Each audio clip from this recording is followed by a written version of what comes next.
Aqui eu tenho uma ilustração da geração de energia alternada. Perceba que o meu voltímetro vai para o negativo, zero e positivo, ou seja, fica uma escala negativa até menos 20 volts e aqui a escala positiva até 20 volts. Esse voltímetro está ligado em uma bobina. Essa bobina tem um núcleo de ar. Aqui eu tenho um ímã, então eu vou pegar esse ímã e vou fazer movimentos com este ímã aqui dentro dessa bobina e ver aqui o movimento no ponteiro do meu voltímetro. Perceba que quanto mais rápido eu girar, aqui eu tenho uma senoide. Essa senoide começa aqui e para que ela tenha um ciclo completo 360 graus, termina aqui. Então, desse ponto a esse é uma onda completa 360 graus. Vamos entender como é que funciona deslocamento de fase. Então, aqui você tem zero. Aqui eu tenho alguns tipos de conectores. Aqui eu tenho um conector USB-A, conector DC. Soldo esse suporte na placa e coloco o fusível. Fusível, normalmente temos que observar o valor da corrente máxima suportada e da tensão. Aqui temos alguns tipos de dissipadores de calor. A função do dissipador de calor estes são resistores. Existem basicamente dois tipos de resistores. Os resistores de primeira faixa. Essa é a tabela de cores dos resistores. Então é bastante interessante decorar essa tabela, ou então sempre que pegar um resistor vai ter que consultar essa tabela. Cada cor corresponde a um número. Então fica 0 preto, 1. Aqui eu tenho a tabela novamente de cores, onde eu tenho 0 preto, 1 marrom, 2 vermelho, 3 laranja, 4 amarelo, 5 verde, 6. Aqui eu tenho um esquema elétrico com alguns resistores. Perceba aqui, resistor de 1K, resistor de 10K. Capacitores se dividem basicamente em três grupos. Os capacitores não polarizados, que é esse tipo de capacitor aqui. Os capacitores ajustáveis, aqui está. Esse tipo de capacitor funciona basicamente como uma bateria. Ele acumula carga e depois pode fornecer essa tensão que ele acumulou, que ele capacitou ar. Nós temos marcado no corpo dele 104. Então 104. Então é o 10 mais 4 zeros. 10 mais 4 zeros. Esse valor é em picofarad. Então é 100.000 picofarad. Para não ficar falando um número muito grande, aí abreviamos, cortamos 3 zeros e colocamos 100 nanofarad ou 100. Temos vários tipos de indutores, com núcleo de ferrite, com núcleo de ar. A principal função do indutor é armazenar energia magnética, possuindo a propriedade indutores para fonte de alimentação, indutores para radiofrequência com núcleo de ar. Aqui é uma bobina indutor.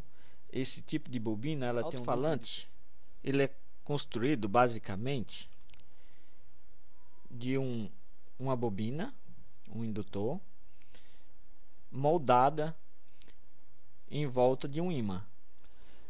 Aqui eu tenho um alto-falante e perceba que conforme eu ligo uma pilha nos seus terminais, ele começa a fazer um movimento aqui no cone. É esse movimento que faz vibrar as moléculas. Aqui nós temos alguns tipos de buzzer.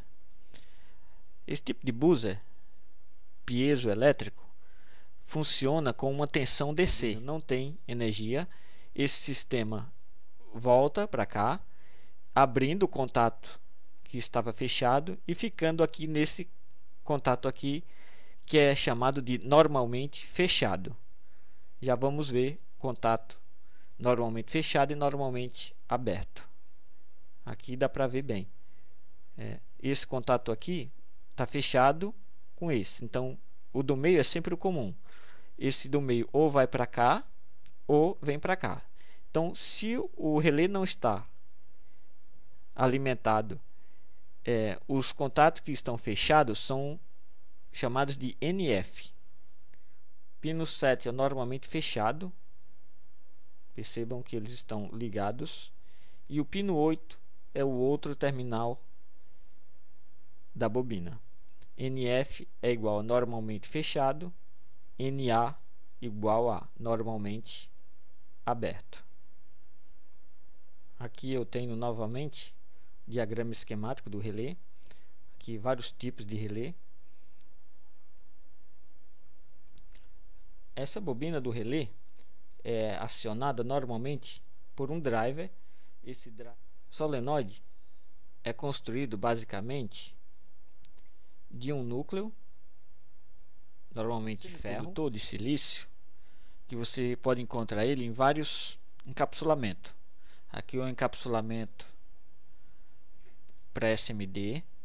Aqui você tem encapsulamento metálico, normalmente utilizado em correntes mais altas. Outro tipo de encapsulamento de diodo, e aqui é um diodo indicando que esse diodo emite luz. Perceba que aqui também, nos seus terminais, dá para você identificar quem que é o anodo e quem que é o catodo. No LED também. Aqui eu tenho o meu LED.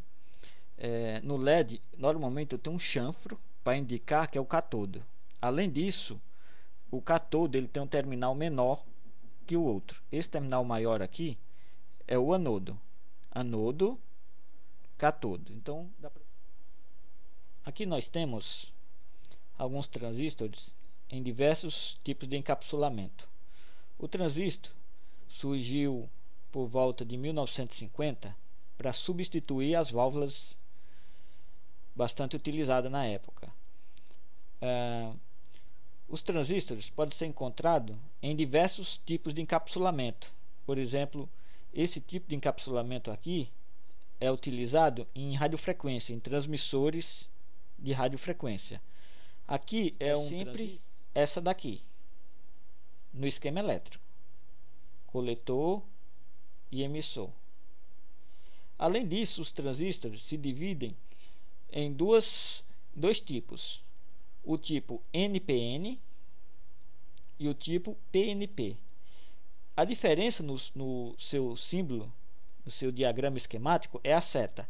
A seta do NPN é para fora. Aqui eu tenho o esquema elétrico. Vou localizar aqui um transistor.